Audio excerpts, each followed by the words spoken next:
Alô, Urbis, tudo bem? Aqui é Rafael Campos e hoje nós estamos na segunda parte do nosso jogo chamado Limbo.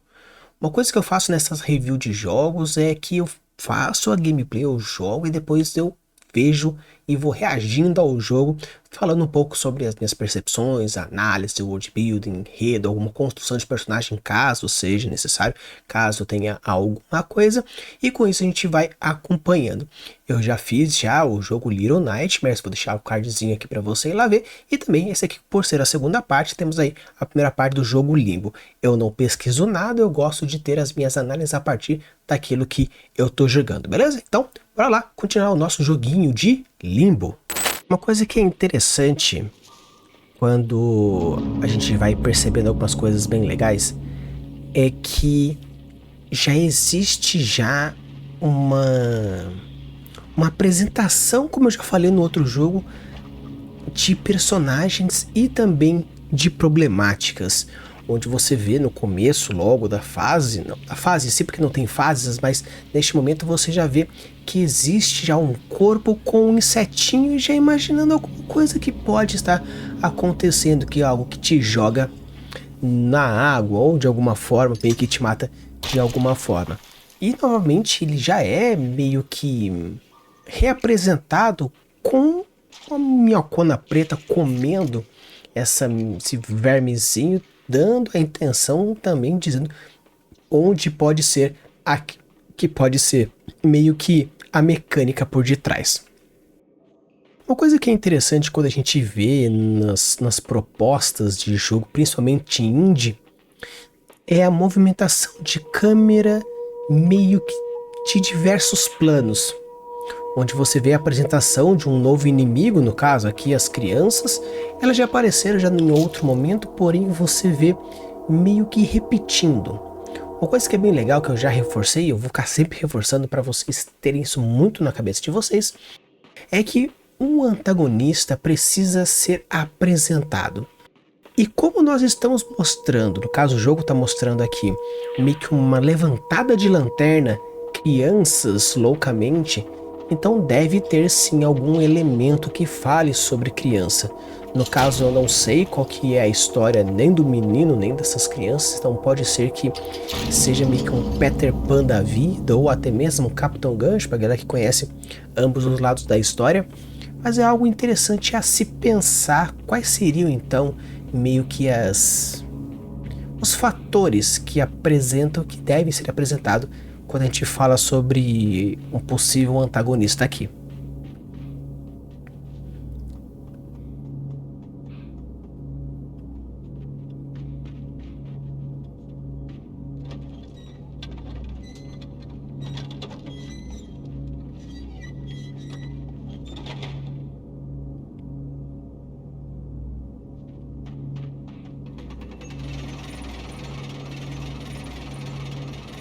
Não tem muito a ver sobre o jogo em si, mas um pouco sobre mecânica de jogos de puzzle.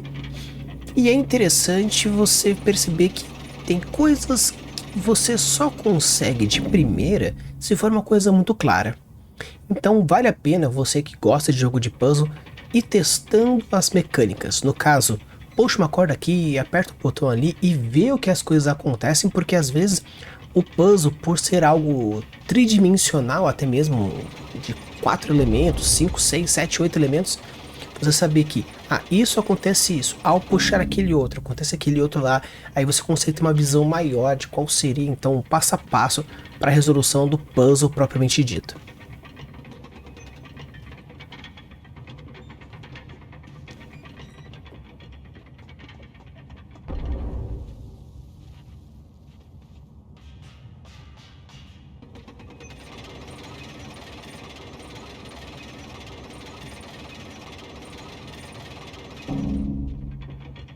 O que eu acho muito curioso nesse jogo, especialmente nesse momento aqui, é que a transição de uma floresta para algo mais mecânico meio que aconteceu devagar, uma transição, porém você percebe que tem alguns elementos mecânicos tão fortes que seria uma indústria associada a uma floresta ou simplesmente algo como um limite.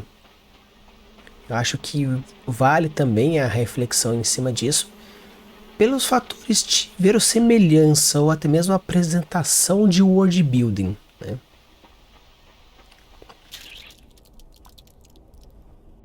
E o legal agora, realmente mostrando a mecânica juntamente com a plot, ao verme cair, o bichinho controla o teu corpo empurrando você pra frente, e ele meio que não gosta do sol.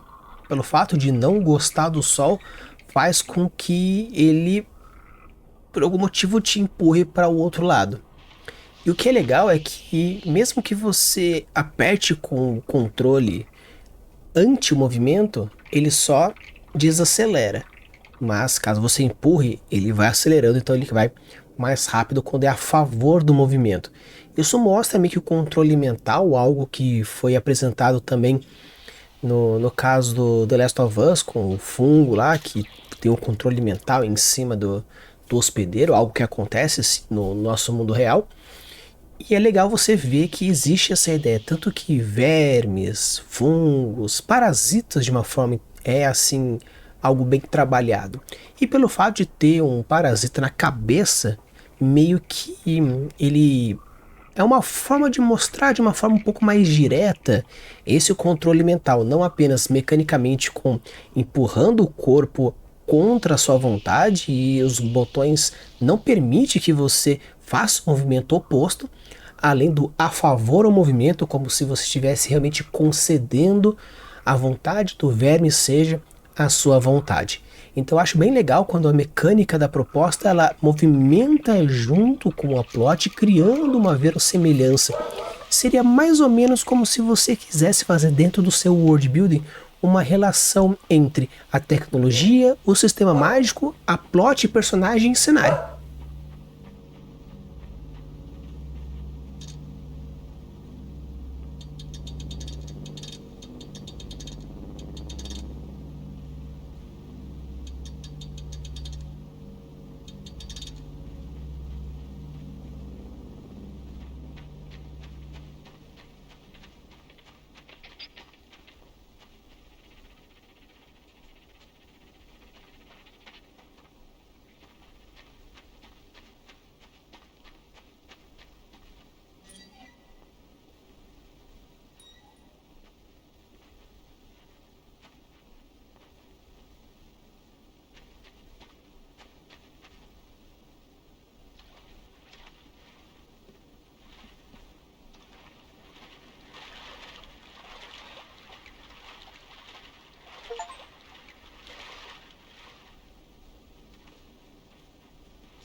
Eu não sei dizer se isso é um ratinho, se isso é um sapo, ou que criatura é essa, um hamster, mas faz a mecânica.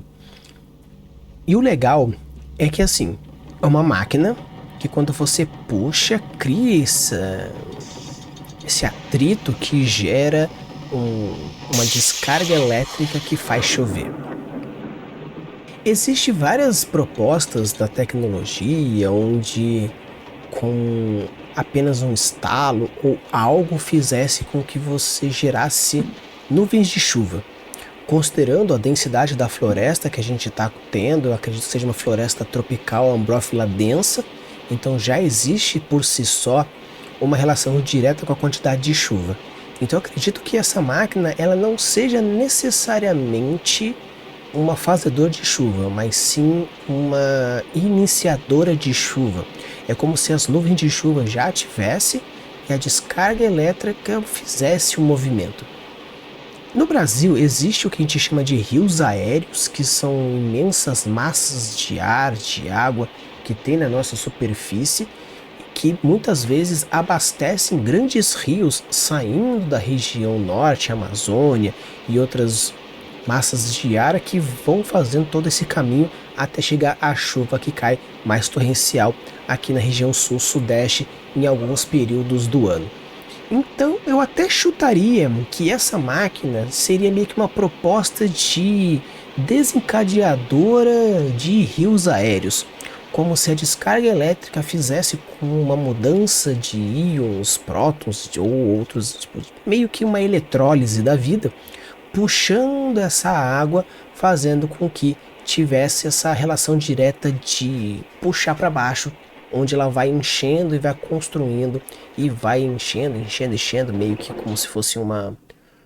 da mesma forma que você pega o canudo e molha o algodão na água e ele faz essa tensão superficial, seria meio que uma tensão superficial eletrostática, vamos dizer.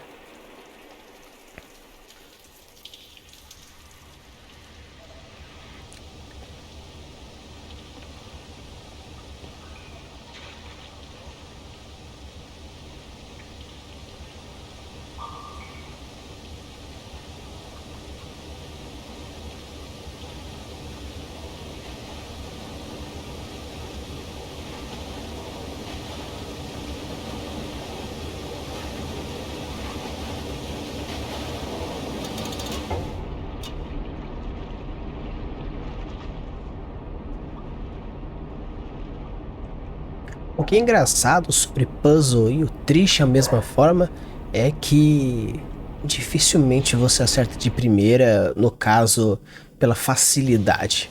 Então você normalmente morre uma ou duas vezes até entender mais ou menos o como faz, e depois você tem o timing do negócio, que é fazer com que o negócio aconteça mesmo.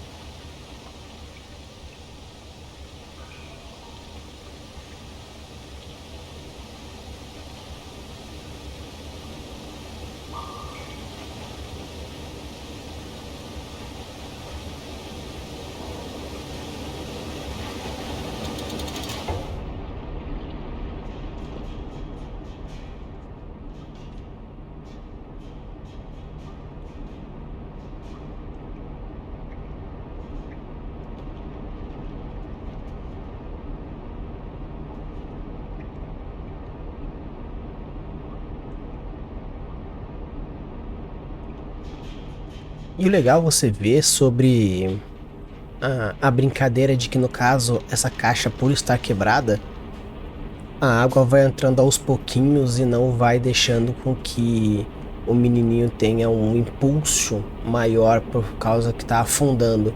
Eu acho bem legal essa pegadinha aí de como ir fazendo. E o que é legal é que nessa minha primeira run aqui, antes que eu perceba a merda que eu fiz, eu pensei que fosse simplesmente água caindo, pelo fato de ser água caindo. Mas depois eu percebo que o puzzle, na verdade, ele é realmente dinâmico. Pelo menos um negócio está associado ao outro nesse elemento. Tanto que eu fui meio que viajando nas ideias, pensando que eu teria que subir, ou a água iria subir, fazendo a mesma proposta da caixa que acabou agora há pouco. Eu pensei, tranquilo. E o que a gente pode levar isso na nossa escrita, no nosso world building, por exemplo? Existe uma coisa chamada red herring, onde você engana a pessoa meio que direcionando o pensamento. Mas da mesma forma, como no caso o jogador, mas o leitor, ele já está ambientado com um certo tipo de mecânica. No caso, a água sobe, a caixa levanta e com isso eu vou junto com a caixa. Isso induz a pessoa a pensar alguma coisa. Se você quiser utilizar dessa indução, é algo bem legal, porque você já vai meio que propondo de uma forma mais direta como ela pode ir conversando. Ou você pode usar isso realmente como red herring, que faz com que a situação aconteça de uma tal forma que você anteriormente induz a algo para depois induzir a outra coisa.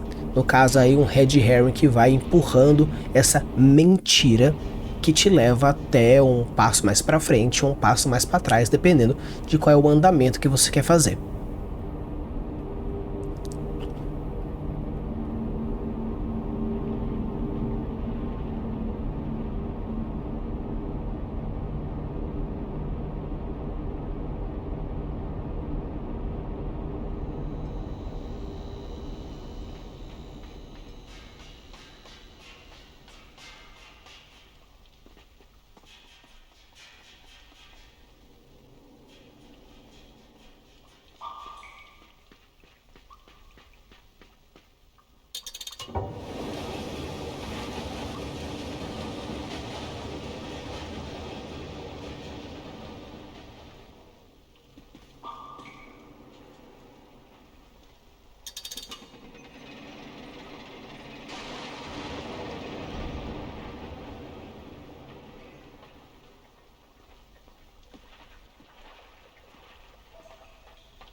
Então, pessoal, eu decidi meio que parar o vídeo por aqui. Como eu falei para vocês, a ideia não é que seja muito grande, então fazer algo aí em torno de 15, 20, 25 minutos no máximo.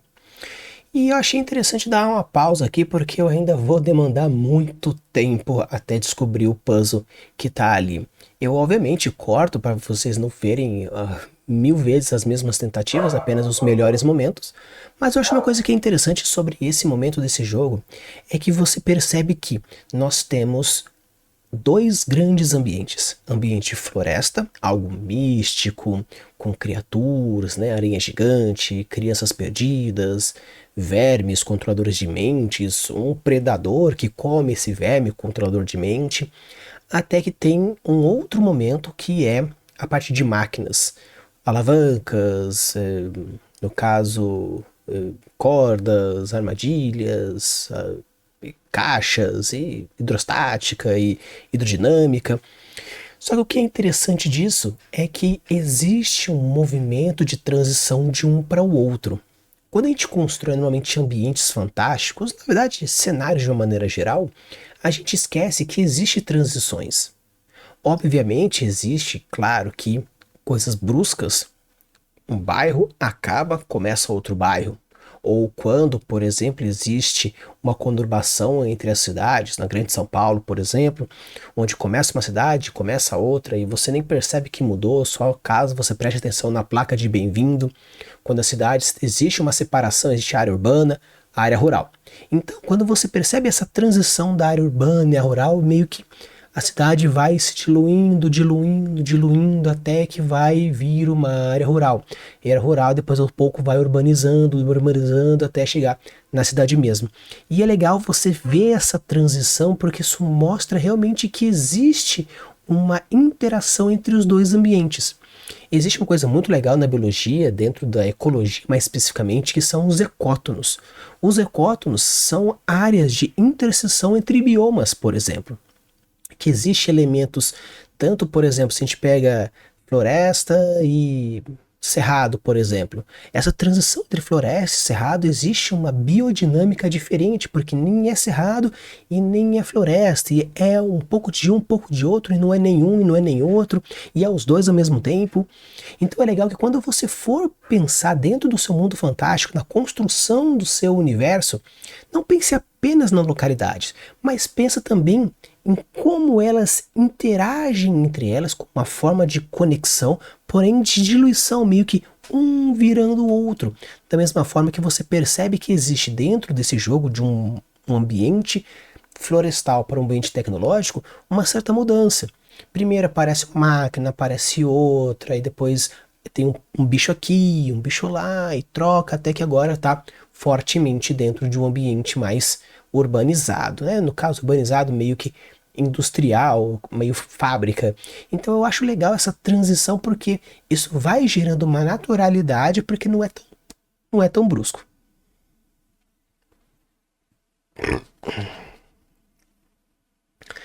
Então, pessoal, isso aqui foi a minha análise da nossa segunda parte da história de Limbo. Espero que vocês tenham gostado. Se chegou até aqui, deixa o like, se inscreve no canal.